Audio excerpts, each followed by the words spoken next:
Et puis, demain mardi s'ouvrent les 5e journées minières et pétrolières du Mali pour 3 jours. Notre invité pour planter le décor, le ministre de l'Industrie et des Mines, le docteur Boubou Cissé. Bonsoir, monsieur le ministre, et bienvenue. Bonsoir. On reviendra à vous dans un instant. Mesdames et messieurs, à vous également, bonsoir, bienvenue. Tout d'abord, sachez que le président de la République s'envole demain à Lomé, au Togo, pour donc le départ de son Excellence Ibrahim Boubacar Keïta à Lomé. Le protocole de la République invite à l'aéroport international de Bamako-Sénou demain mardi 12 novembre 2013. Les membres de la délégation présidentielle à 14 h, les membres des corps constitués désignés à 14 h 30. Le décollage de l'avion présidentiel est prévu pour 15 h.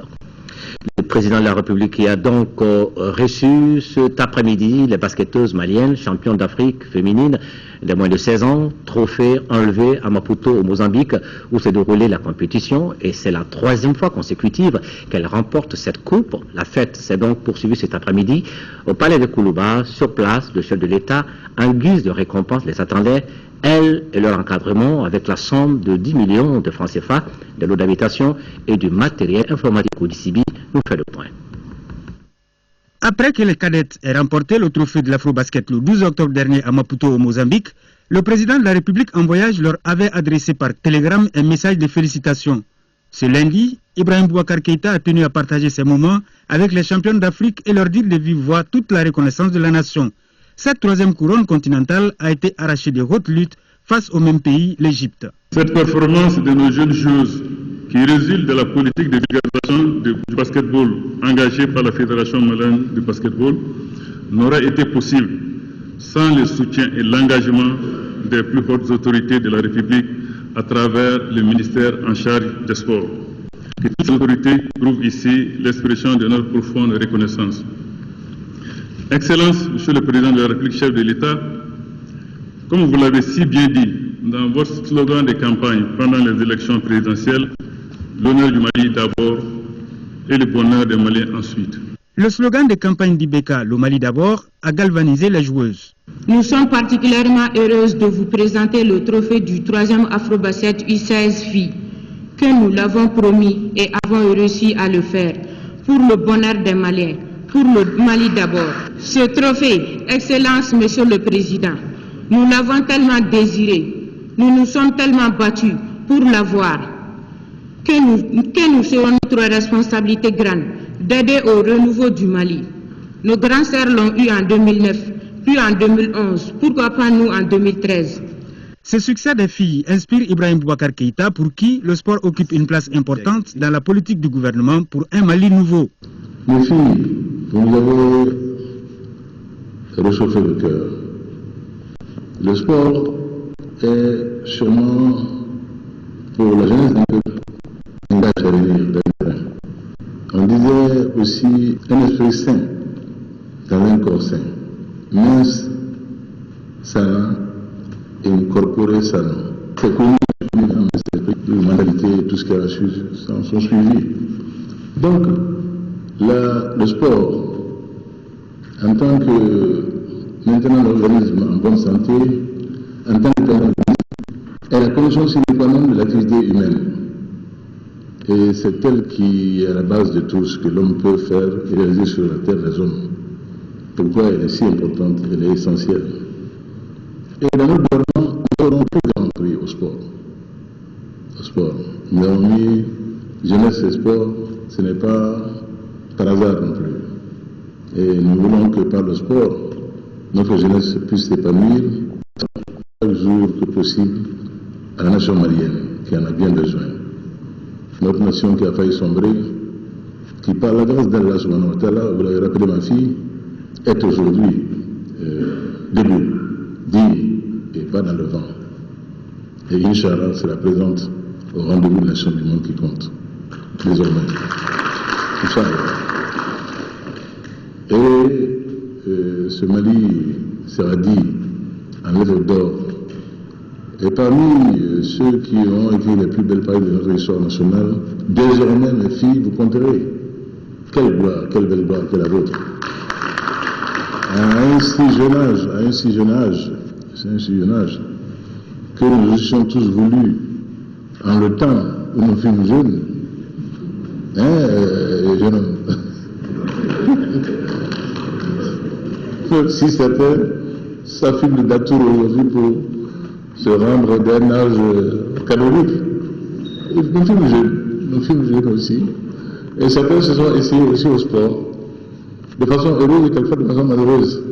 J'ai une expérience malheureuse de gardien de but et j'en suis pas fier.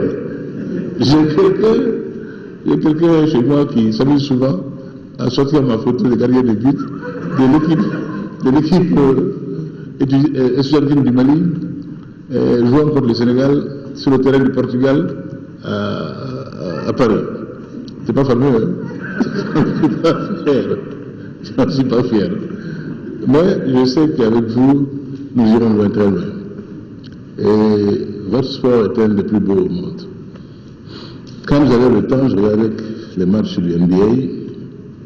Je me plaisais à m'imaginer un peu à la place de tous ces joueurs si adroits. Et surtout pour les 3 points. Et alors là, ça, je me disais, comment des hommes peuvent-ils réussir de telles prouesses? Mes filles, vous avez réussi à Maputo. Bravo à vous. Le président de la République a remis aux basketteuses et à leur encadrement technique un chèque de 10 millions de francs CFA. En plus, chaque joueuse a bénéficié d'un lot à usage d'habitation, une bourse présidentielle, un ordinateur portable. Les entraîneurs auront droit à un stage de perfectionnement. Voilà le Mali qui joue, le Mali qui gagne. Bravo donc à nos basketteuses féminines, à nos basketteuses championnes d'Afrique féminine de moins de 16 ans. La gouvernance, défis et perspectives du Haut Conseil des collectivités, c'est le thème central de la session de formation initiée par l'institution à l'intention de ses membres. La session devra permettre aux conseillers nationaux et aux acteurs de la décentralisation de maîtriser le concept de gouvernance et son application dans les missions du Haut Conseil des collectivités. Nando Dambélé.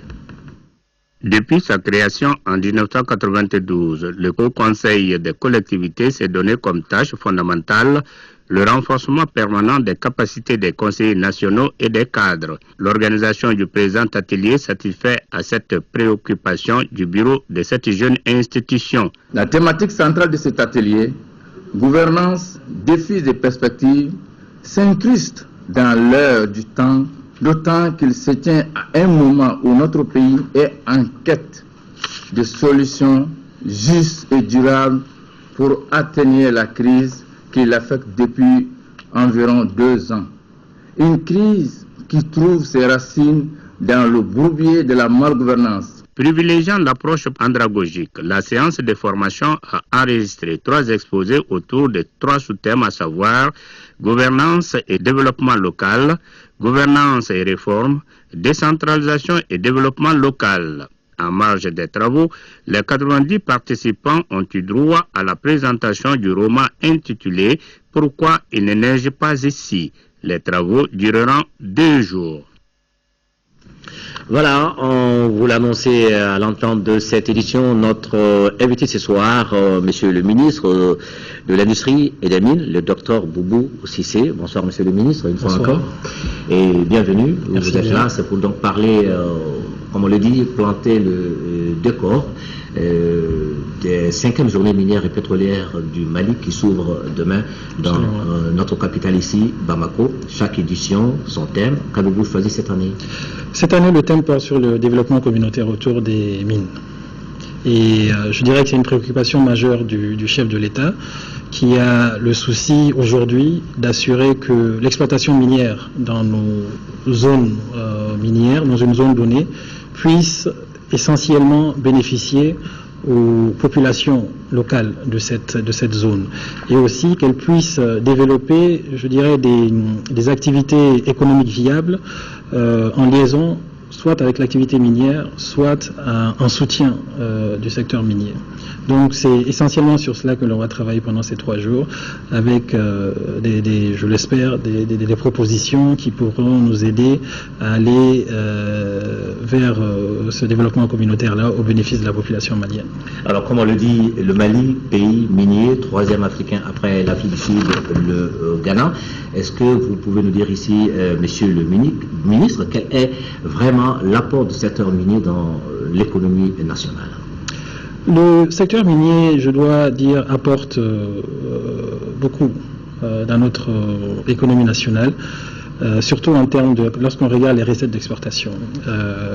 Mais je pense que c'est un secteur qui peut apporter beaucoup plus.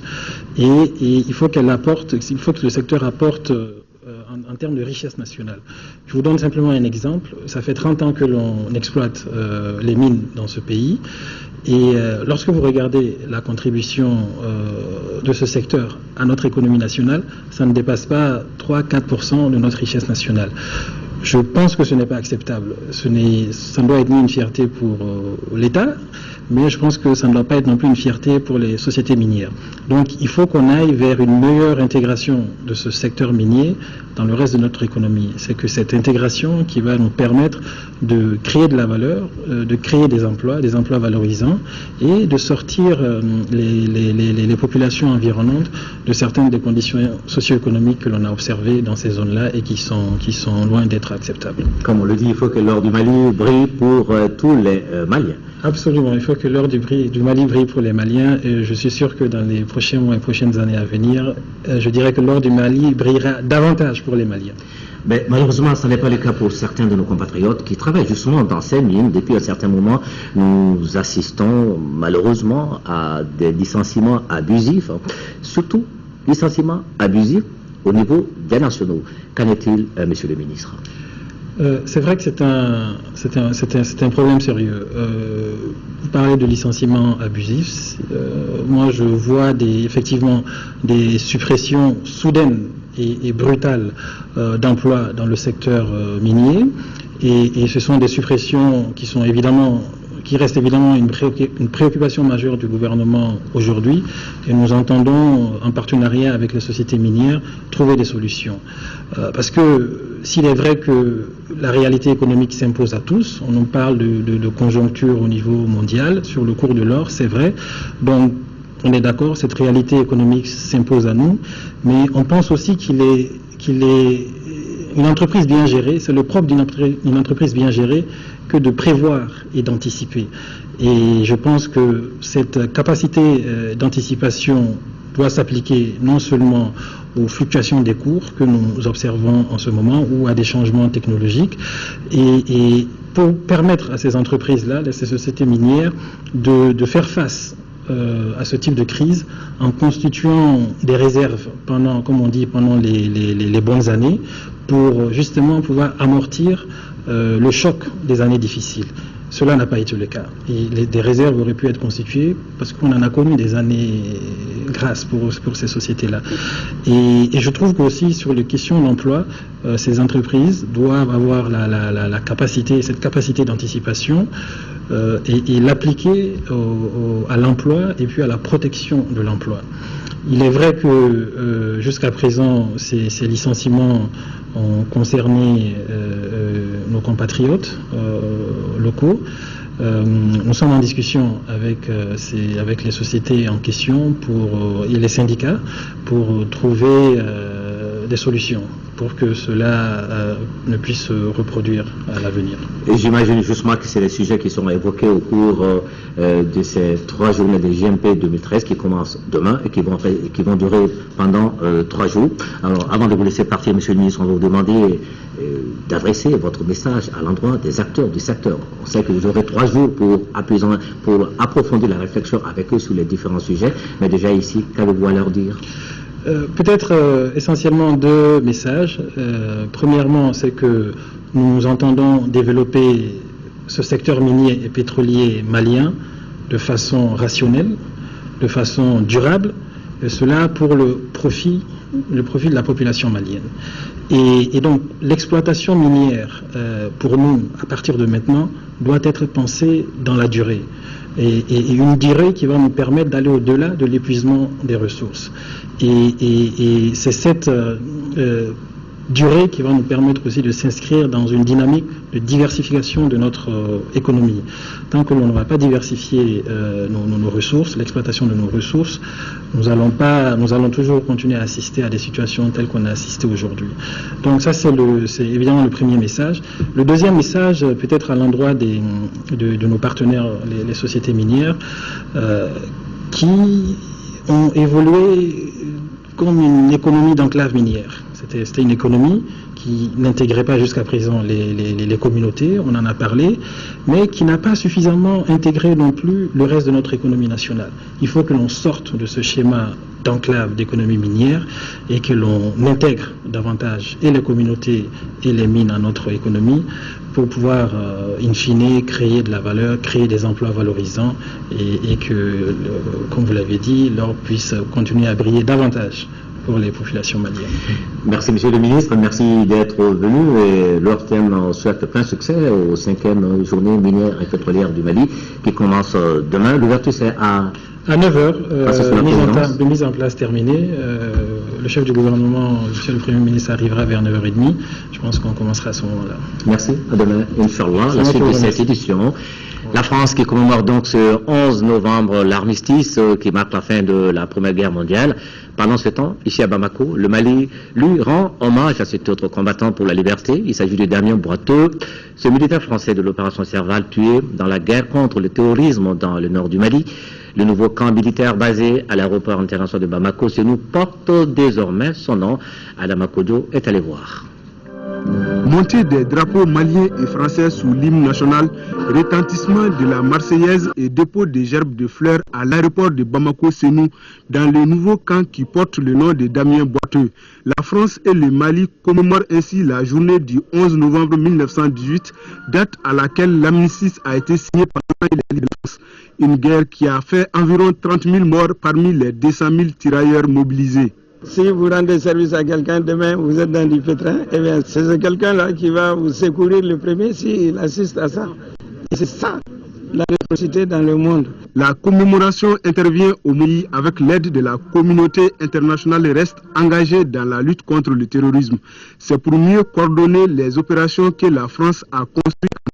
Damien Boiteux, premier militaire de la force, s'est tombé sur le champ d'honneur au Mali. Au moment où nous inaugurons ce camp, du nom de ce militaire français mort à la fois pour la France et pour le Mali, c'est très symbolique et c'est quelque chose qui est connu en France. Nous avons quitté l'ancien camp où nous étions en plein aéroport. Vous savez que l'ancien camp occupait des structures de l'aéroport et qu'il était bien évidemment nécessaire pour permettre la reprise de la vie sur Bamako et notamment l'aéroport que nous occupions une autre structure. Et c'est ce que nous avons fait pour que les hommes et les femmes qui servent ici au service du Mali et pour la résolution de la crise puissent vivre dans des conditions décentes. L'inauguration du camp Damien Boiteux, tout comme la célébration du 11 novembre, sont un témoignage éloquent de l'excellence des relations existantes entre Bamako et Paris. C'est la solidarité aussi entre nos deux peuples, à des moments de l'histoire. Et il symbolise aussi notre volonté de renforcer notre coopération par-delà l'opération Serval, de faire en sorte que nous ayons une coopération plus durable qui s'inscrive dans la longue lutte que nous avons menée contre les groupes terroristes qui écument le Sahel et de manière aussi à pouvoir bâtir avec nos autres voisins et partenaires une coopération régionale en matière de sécurité qui soit beaucoup plus forte, beaucoup plus efficace et qui puisse mieux intégrer nos capacités.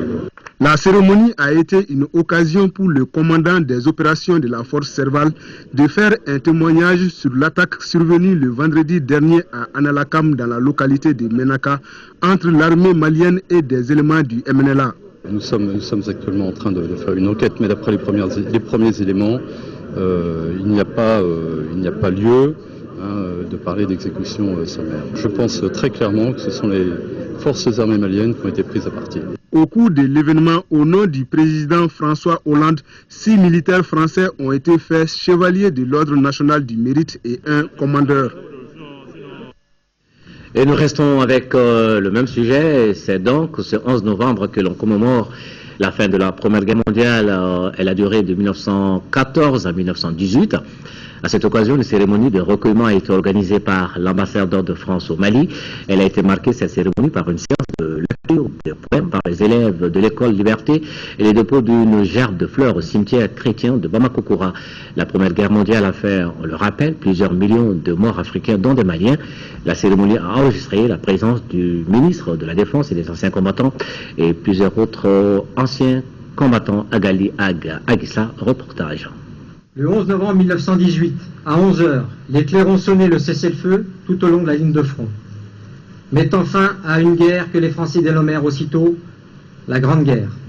Ce message du ministre délégué français chargé des anciens combattants annonce le ton du programme de la cérémonie de recueillement devant la mémoire des millions de soldats morts pour la cause de la France pendant la Première Guerre mondiale. Maliens, Français et autres nationalités se sont retrouvés à la résidence de l'ambassadeur de France pour renouveler leur reconnaissance aux héros de la liberté. L'édition de 2013 se déroule au moment où le Mali sort d'une double crise grâce à l'appui des autorités françaises. La journée est marquée par plusieurs activités. Cette année 2014 associera la commémoration du centenaire de la Première Guerre mondiale, d'une part, et le 70e anniversaire de la Résistance et de la libération de la France, y compris l'anniversaire du débarquement en Provence. Et nous prendrons notre part ici à Bamako avec 3 actions. La première concerne la reconstitution du monument aux morts de Reims, édité en 1920, en mémoire des héros de l'Armée noire. Ce monument, il y en avait 2 exemplaires, l'un à Reims, l'autre à Bamako, place de la Liberté.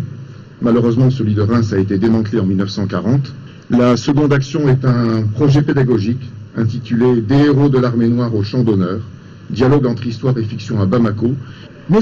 Iberson a auparavant procédé au dépôt de la gerbe de fleurs au cimetière chrétien de Bamako-Koura. Un geste plein de sens. Ce geste est un geste qui perpétue l'âme des soldats qui ont combattu pour la liberté. Donc nos parents sont restés et eux maintenant à leur tour, ils reviennent ici maintenant pour nous appuyer.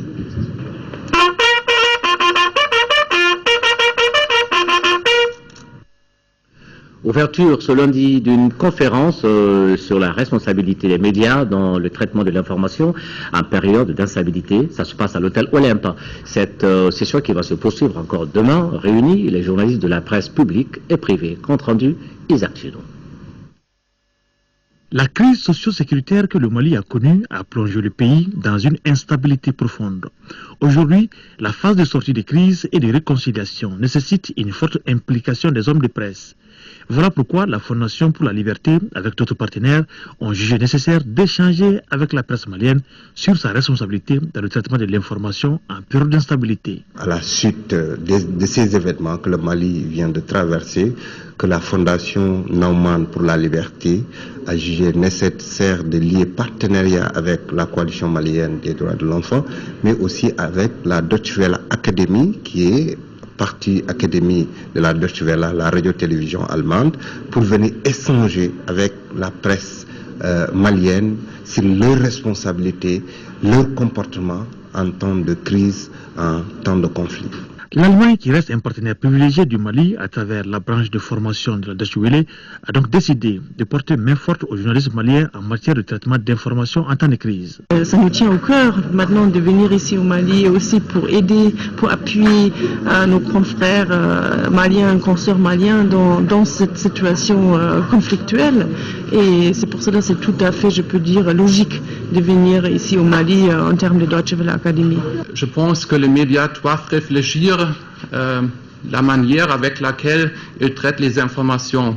Parce que souvent, on a des sources différentes et on doit réfléchir avec quelle manière on peut transporter les informations et informer correctement. Prennent part à cette session les journalistes de la presse écrite, parlée et audiovisuelle, de même que les journalistes institutionnels venus de Bamako et de l'intérieur. La session durera 2 jours. Le département en charge de la promotion de l'enfant et de la famille ambitionne de faire des maisons de la femme, des centres fonctionnels et multifonctionnels. C'est une volonté qui a été affichée ce week-end à Sikasso et c'était par le ministre en charge du département qui séjournait justement dans la capitale de Kénédougou. Correspondance de Sekou Konaté. Arrivé à Sikasso dans le cadre des activités de la Journée internationale de la femme rurale édition 2013, la ministre en charge de la promotion de la femme, de l'enfant et de la famille a profité de l'occasion pour visiter la maison de la femme de Sikasso. Une bâtisse située dans l'ancienne zone aéroportière et qui offre aux femmes un cadre adéquat de travail et de formation. Près d'une dizaine de salles réparties entre bureaux, salles de formation, de réunion et une infirmerie. Un cadre idéal que les femmes doivent exploiter à fond. C'est comme toutes les maisons de la femme, ce sont de beaux bâtiments qui sont là. Elle veut que ce soit des salles fonctionnelles, c'est-à-dire qu'on peut utiliser pour les enfants, pour les femmes dans leur production, que ce soit des centres fonctionnels et même multifonctionnels pour pouvoir travailler et produire de bons résultats. Le ravitaillement de la maison en eau et en électricité constitue un problème auquel une solution urgente doit être trouvée pour permettre à la maison de répondre à ses missions. Auparavant, Sangaré Oumouba avait rencontré à la direction régionale de la promotion de la femme l'ensemble du personnel pour rappeler les grandes orientations du gouvernement et ses attentes de chaque cadre partout où il se trouve. Le premier contingent des volontaires en regroupement à Sikasso, c'est à la faveur d'un camp. Il s'agit là de créer un cadre d'échange, d'expérience et de brassage à l'issue de 2 ans de présence sur le terrain. Nous retrouvons la correspondance de Sekou Konaté.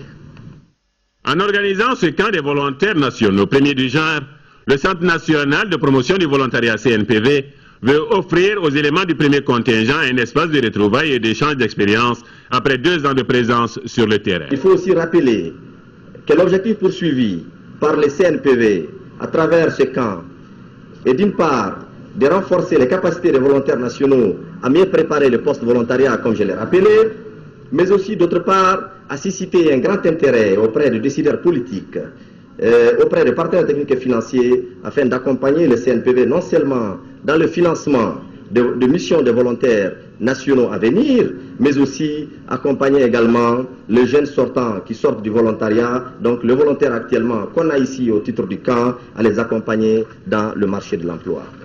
Pendant 10 jours donc, les volontaires nationaux venus de Mopti, Kaï, Sikasso et du district de Bamako échangeront sur les modules comme jeunesse et défense des valeurs de citoyenneté dans le contexte de la décentralisation, place et rôle du volontariat dans la consolidation de la paix et de la sécurité, paix et intégration au Mali. Quel rôle pour les jeunes seront entre autres des modules à développer au cours de ce camp. Je voudrais vous rappeler que vous êtes désormais les acteurs de changement et des ambassadeurs de la solidarité et du civisme. Bref, vous êtes de nouveaux citoyens et référentiels pour les autres jeunes de votre génération. Afin de mieux préserver dans cet élan, le soutien de mon département à travers le CNPV vous accompagne tout au long de la phase post-volontariat, notamment en termes d'orientation, de formation et de conseils utiles. Des activités artistiques, culturelles et sportives marqueront également ce premier camp des volontaires nationaux à Sikasso. Maintenant, focus sur les prochaines législatives qui vont donc avoir lieu dans notre pays. Élection législative du 24 novembre prochain. La coordination du phare Ankawili de la commune 4 de Bamako a procédé au lancement de sa campagne. C'est Alfousseini Kanté et Fatoumata Sanogo qui défendront les couleurs du parti en commune 4.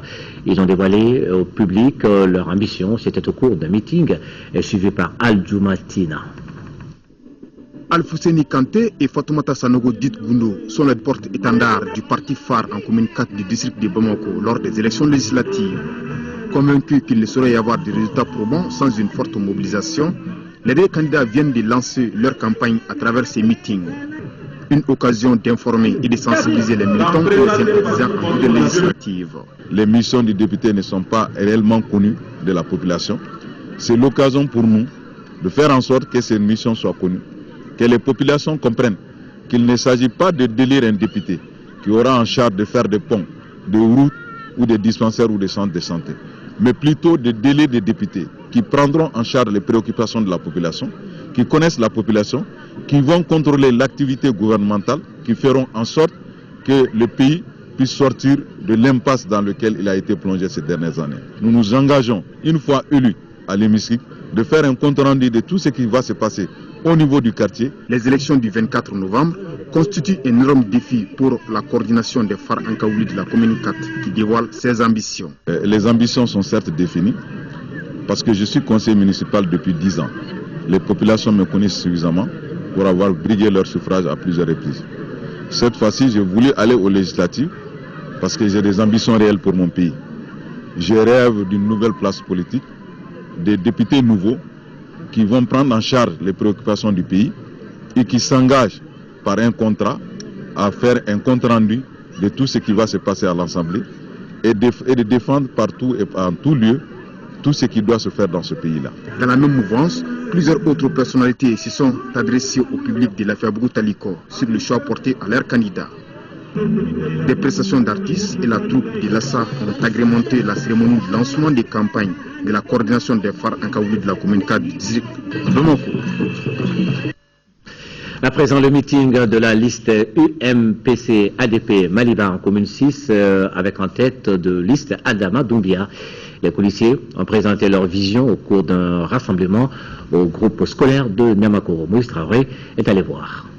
Un candidat en terrain connu. En commune 6 du district de Bamako, Adama Doumbia a été conseiller municipal pendant plusieurs années. Il est en tête de liste UMPC ADP Maliba. Après avoir fait 10 ans à l'état civil, je suis rencontre tous les jours avec la population.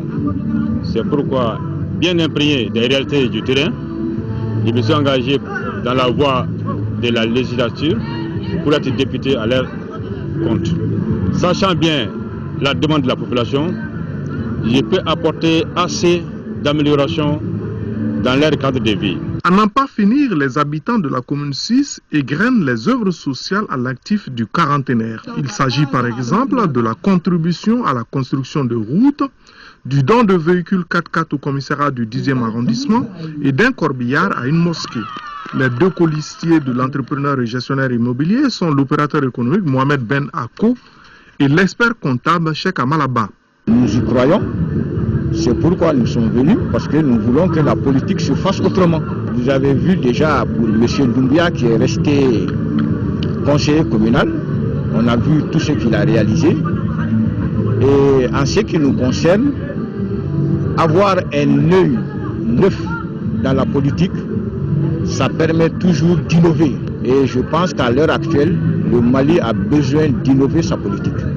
Nous avons fondé les perspectives novatrices qui peuvent être résumées en 4 axes. Améliorer les structures de base déjà existantes, créer d'autres dans les domaines des infrastructures, dans le domaine de la santé, de l'éducation et de la sécurité. Promouvoir l'emploi des jeunes et contribuer à l'autopromotion des femmes. Assurer la sécurité de nos populations, rendre compte des différents projets de loi. Le meeting a eu pour cadre le groupe scolaire de Niamakoro.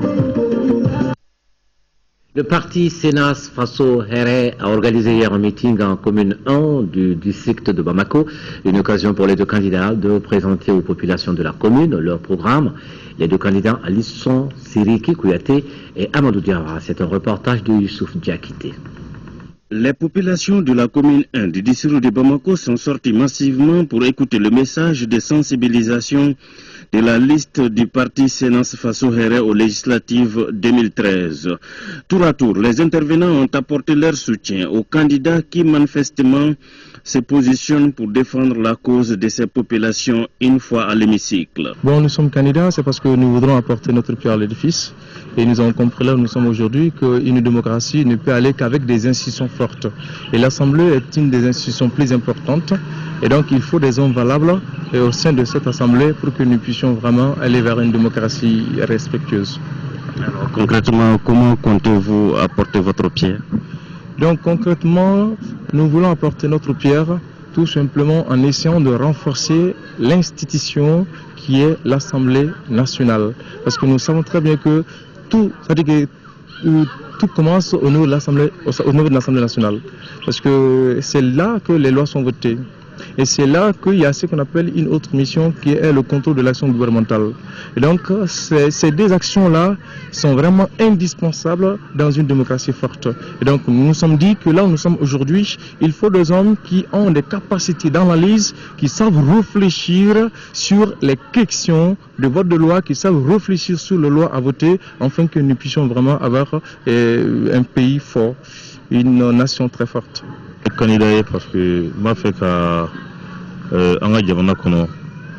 Je suis candidat pour contribuer au développement de mon pays à travers la défense de certaines lois à l'Assemblée nationale. L'objectif pour nous est d'apporter notre pierre à la stabilité du pays.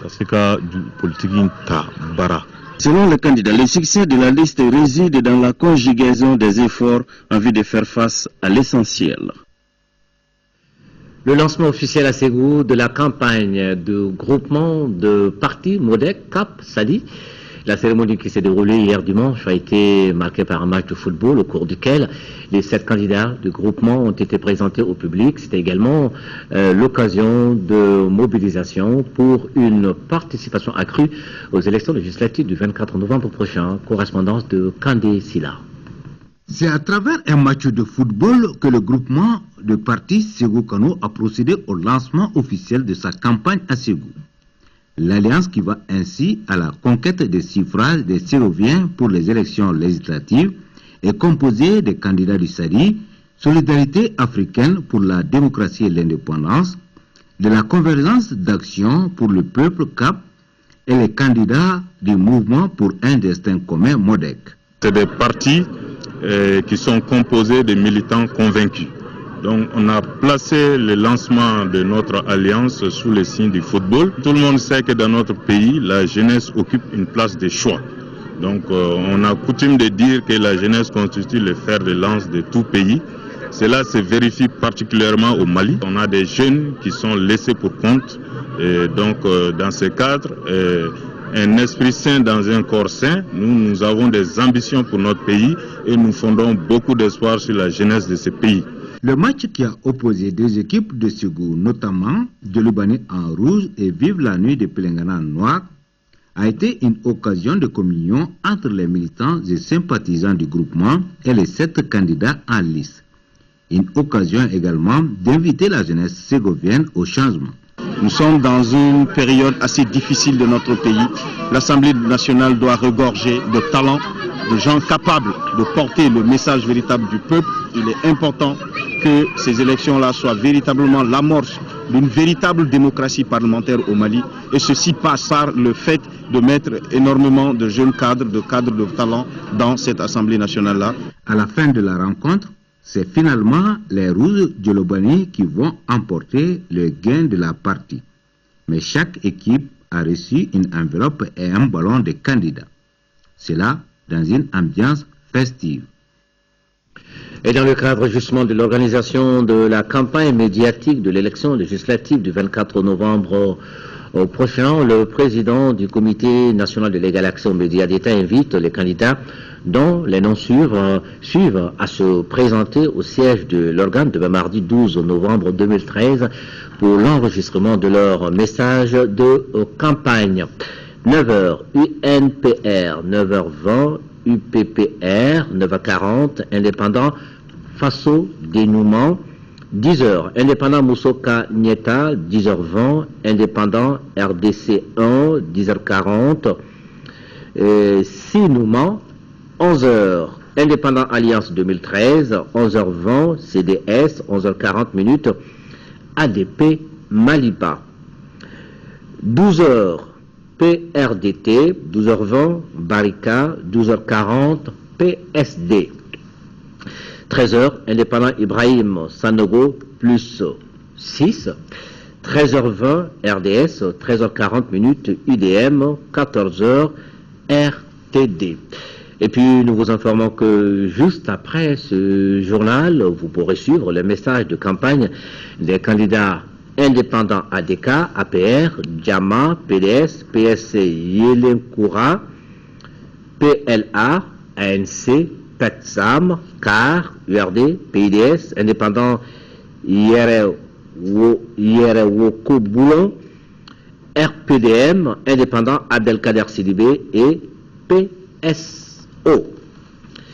Après plusieurs mois d'exercice, l'action humanitaire GAO, créée en avril 2012, suite aux événements, passe maintenant en revue les actes posés avec ses partenaires dont le CICR et l'ACF. Le bilan, lui, est jugé satisfaisant avec plus de 7 millions de francs CFA générés en 3 mois malgré les difficultés de parcours. Reportage de Drissa Koné.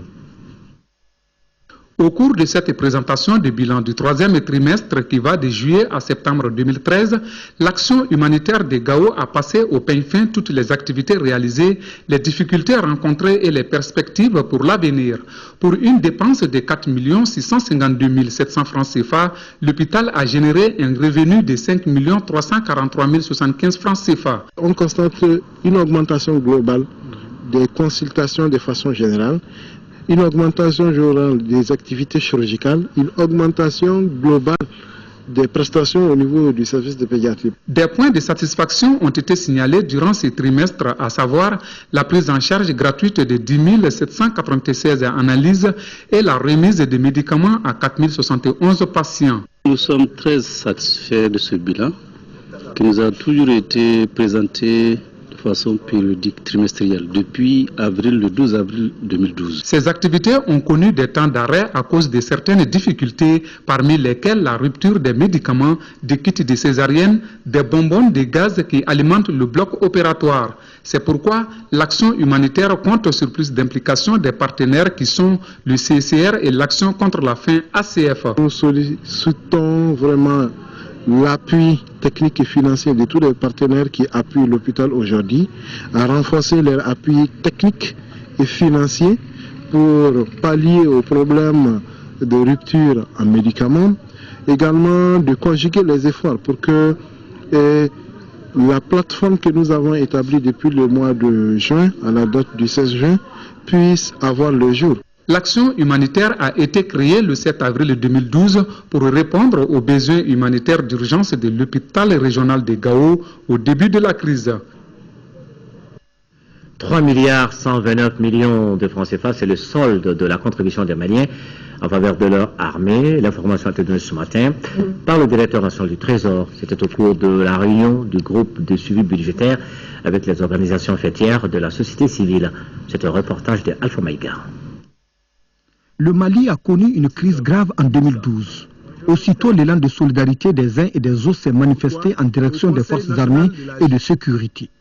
Quel est le point de contribution à la date d'aujourd'hui? Les fonds sont logés à la BEDEM, c'est 3 milliards à la date d'aujourd'hui, 3 milliards 129 millions et rémunérés à un taux de 3%. Et c'est justement pour analyser les dépenses effectuées que le groupe de suivi a initié cette réunion.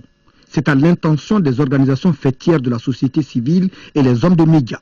Nous nous sommes engagés au niveau du groupe suivi budgétaire de voir un peu l'évolution de ce compte.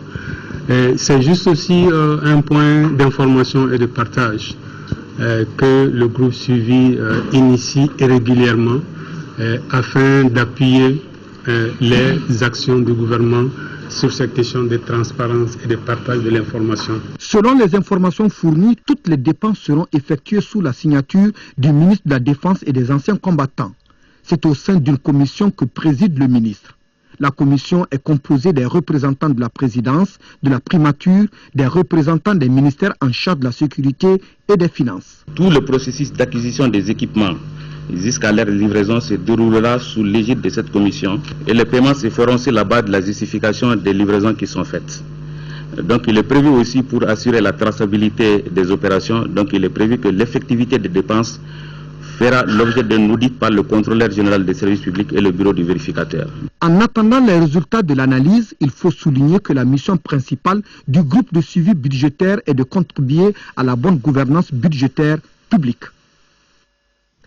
Et voilà un mot de musique avec le Kanaga International de Mopti qui remporte le trophée de la Biennale culturelle de Maronnage, c'est en Guyane française, une récompense du mérite qui fait honneur au Mali. Et la récompense était présentée cette semaine aux responsables régionaux, mais également au public de la Venise malienne. C'était au cours d'un spectacle à l'Alliance franco-malienne de Mopti, correspondant de Jules Sambou-Sissoko. L'orchestre Le Kanaga de Mopti, la fierté nationale, vient une fois de plus de faire honneur au Mali en remportant un trophée à la 8e édition de la Biennale culturelle de Maronnage de la commune de Maturi en Guyane française. C'était au mois de septembre dernier. Nous avons eu la chance cette année d'être invités à cette biennale-là. Et comme cela, nous revenons avec ce trophée. C'est une grande fierté pour nous. Nous avons remporté beaucoup de trophées. Mais ce trophée-là, vraiment, c'est ce que nous appelons vraiment le sacre. Parce que un trophée que nous remportons encore jusqu'au sur le continent américain. La Biennale de Maronnage est l'activité phare de l'agenda culturel de la commune de Maturi. La culture est un moteur de développement. Nous avons décidé d'inviter effectivement l'orchestre Kanaga en Guyane. Ils ont été appréciés, ils ont su montrer une image positive du Mali. Kanaga, c'est un orchestre très important pour la ville de Mopti. Ils nous ont sollicité pour contribuer à la prise en charge de billets d'avion. Donc nous avons souhaité les accompagner dans cette entreprise. L'Alliance a profité de ce trophée pour parler des activités culturelles, la promotion de la langue française et tous les services que l'Alliance fournit au public jeune. Ce trophée gagné loin du bercail s'ajoute au riche palmarès du Kanaga et témoigne de la richesse de la musique malienne, très prisée à l'international.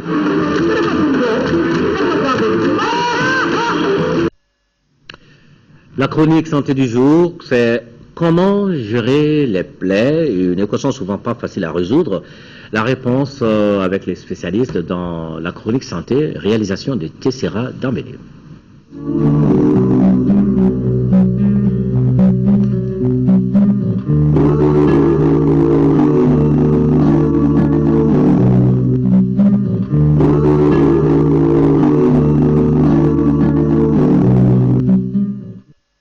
Quand notre peau présente une rupture de sa fonction cutanée normale, on parle de plaie. Celle-ci peut survenir des suites d'une opération chirurgicale ou d'un accident et sa prise en charge nécessite des mesures appropriées pour réduire les risques d'infection et de septicémie.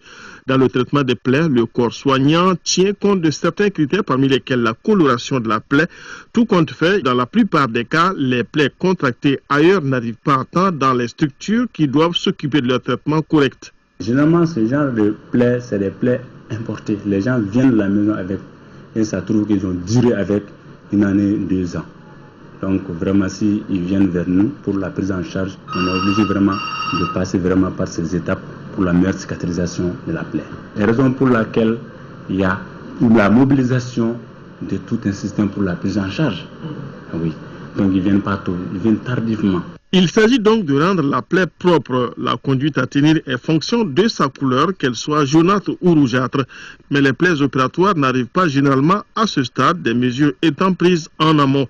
Les risques d'infection sont relativement moindres quand il s'agit d'une plaie opératoire.